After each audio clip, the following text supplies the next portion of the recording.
Baik, assalamualaikum warahmatullahi wabarakatuh. Jadi pada kesempatan kali ini kami berkelompok 5 orang, yaitu menjelaskan tentang materi yang ada pada bab manajemen tim, yaitu pada studi kasus leader and teamwork. Sebelum itu perkenalkan, nama saya Ahmad Rianto Wibisono, NIM-nya 3121710005.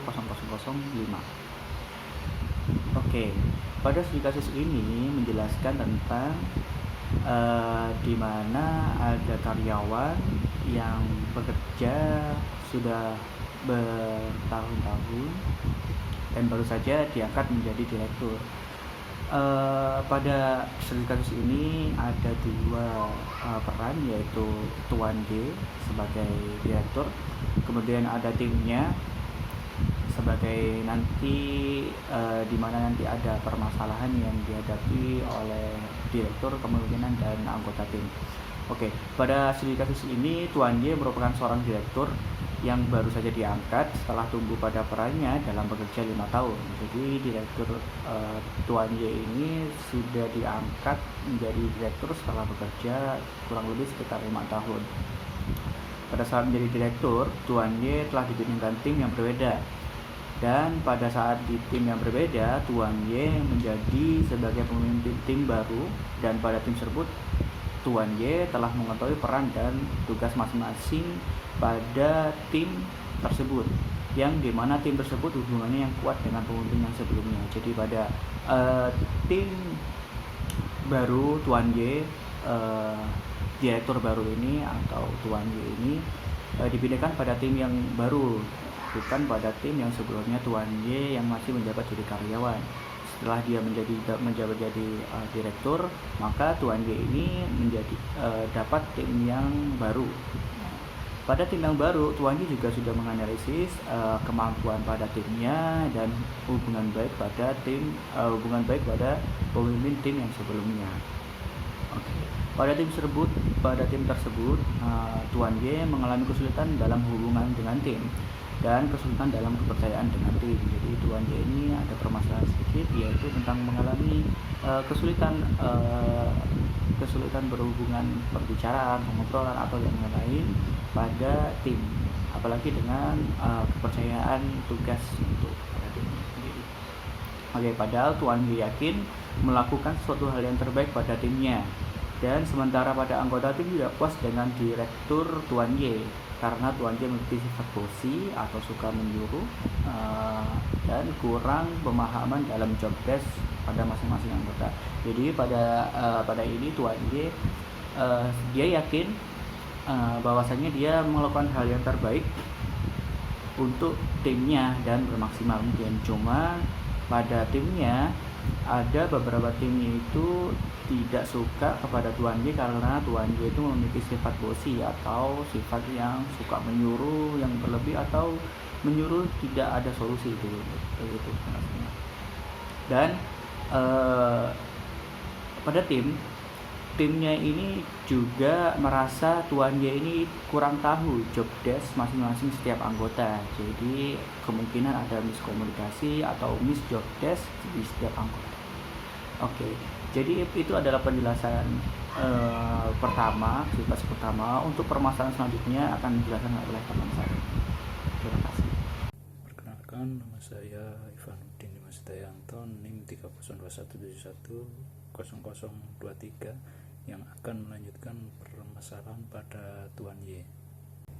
Pada saat penilaian untuk memimpin tim, Tuan Y terkejut karena pada penilaian tersebut kurang memuaskan. Padahal Tuan Y sudah memberikan umpan balik yang sangat positif kepada anggota timnya. Namun, melihat penilaian tersebut, Tuan Y justru mendapat nilai yang kurang memuaskan. Kemudian Tuan Y mengadakan pertemuan atau rapat menanyakan kepada timnya apakah ada permasalahan pada Tuan Y-nya, dan pada pertemuan tersebut anggota tim tidak memberikan jawaban yang jelas atas pertanyaan Tuan Y-nya karena belum ada yang mengidentifikasi sebagai sumber masalah atau negativitas terhadap penilaian pada Tuan Y. Kemudian Tuan Y mengakhiri pertemuan tersebut dengan rasa kecewa karena nggak ada yang mau berbicara dan memberikan peringatan kepada anggota timnya atau semua tim. Selanjutnya akan dibahas oleh teman saya mengenai solusi yang dihadapi oleh Tuan Y. Perkenalkan, nama saya Muhammad Nur Habibi dengan NIM 3021610037. Melihat dari permasalahan tersebut, pertanyaannya adalah, apakah seorang leader seperti Tuan Y yang posisinya sedang melakukan review dengan timnya setelah melihat dari penyampaian feedback atau appraisal feedback, haruskah seorang Tuan Y tetap bekerja dengan menggantikan timnya atau mengganti seluruh anggota timnya, atau dia harus introspeksi diri dan kemudian dia keluar? Sebelum kita menjawab pertanyaan tersebut, perlu kita ketahui bahwa permasalahannya ada dua. Yang pertama adalah Tuan Y tidak memiliki goals yang sama dengan tim yang sudah kuat sebelumnya dengan pemimpin yang sebelumnya dalam tim tersebut. Artinya adalah antara Tuan Y yang tidak menyampaikan visinya kepada anggota yang baru, ataupun Tuan Y juga tidak mengetahui atau tidak ingin mengetahui dari kuatnya tim tersebut, sehingga adanya ketidaksamaan goals di situ. Yang kedua adalah komunikasi anggota tim belum terbuka terhadap Tuan Y, sehingga apa yang menjadi feedback pada Tuan Y belum bisa tersampaikan dan mereka juga takut akan konsekuensi yang akan diterima, seperti yang dibilang Tuan Y tadi. Dalam sebuah tim atau grup yang efektif, itu memiliki karakteristik sebagai berikut. Yang pertama adalah mengetahui mengapa tim tersebut terbentuk dan memiliki tujuan yang sama. Artinya adalah Tuan Y harus mempunyai visi yang sama, mempunyai goals yang sama dengan tim tersebut dan sebaliknya.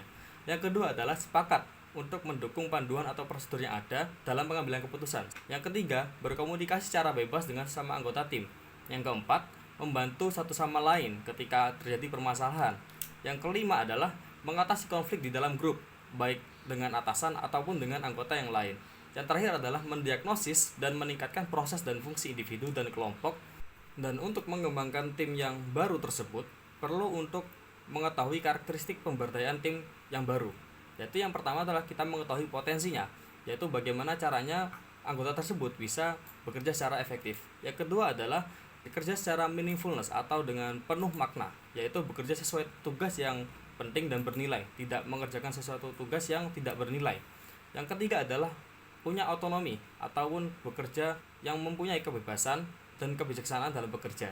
Yang keempat yaitu punya impact, yang mana memahami dan mengalami rasa pentingnya dan signifikansi dalam pekerjaan yang dilakukan dan tujuan yang dicapai, sehingga tim tersebut bisa berdaya dan juga menjadi grup yang efektif. Nama saya Muhammad Ibrahim Karim akan menjelaskan tentang pembahasan solusi. Yang pertama yakni Tuan Y sebaiknya melakukan introspeksi diri dengan menanyakan feedback pada timnya tentang kekurangan yang ada di Tuan Y. Namun, Tuan Y juga harus menjamin kepada timnya bahwa mereka tidak akan menerima konsekuensi atau hukuman apapun dari Tuan Y, sehingga mereka bisa lebih terbuka dalam menyampaikan feedback. Yang kedua yakni, selain itu, dengan kondisi tim yang mempunyai visi yang kuat dengan pemimpin yang sebelumnya, Tuan Y perlu untuk melakukan penyesuaian visi yang sama dengan tim yang baru. Dengan begitu akan terbentuk kerjasama tim yang efektif. Yang ketiga yakni untuk membangun tim yang baru dengan memiliki potensi, meaningfulness, autonomi, dan impact yang kuat, perlu adanya komunikasi yang terbuka antara tim Y dan timnya. Namun, apabila komunikasi tersebut kurang begitu terbuka dan terkesan tertutup, maka jangankan untuk mengembangkan potensi, mencapai visi saja akan terasa sulit. Baik, perkenalkan, nama saya Satria Giri Saludin. Saya dengan NIM 30211100049. Jadi dapat kita simpulkan ya pada studi kasusnya Bapak Tuan Y yang kita bicarakan tadi, bahwa seorang pemimpin itu harus memiliki visi yang kuat untuk mengembangkan potensi pada anggota timnya. Dan perlu adanya sebuah komunikasi, di mana komunikasi ini harus bersifat terbuka dan tidak memiliki kesan menutup-nutupi. Dan dikarenakan pada permasalahannya Bapak Tuan Y ini, itu dapat menimbulkan dampak buruk, permasalahan besar pada kualitas hasil pekerjaannya. dan itu pun dikarenakan antara hubungan Tuan Y dan timnya itu kurang rukun, seperti itu. Baik, kurang lebihnya mohon maaf. Wassalamualaikum warahmatullahi wabarakatuh.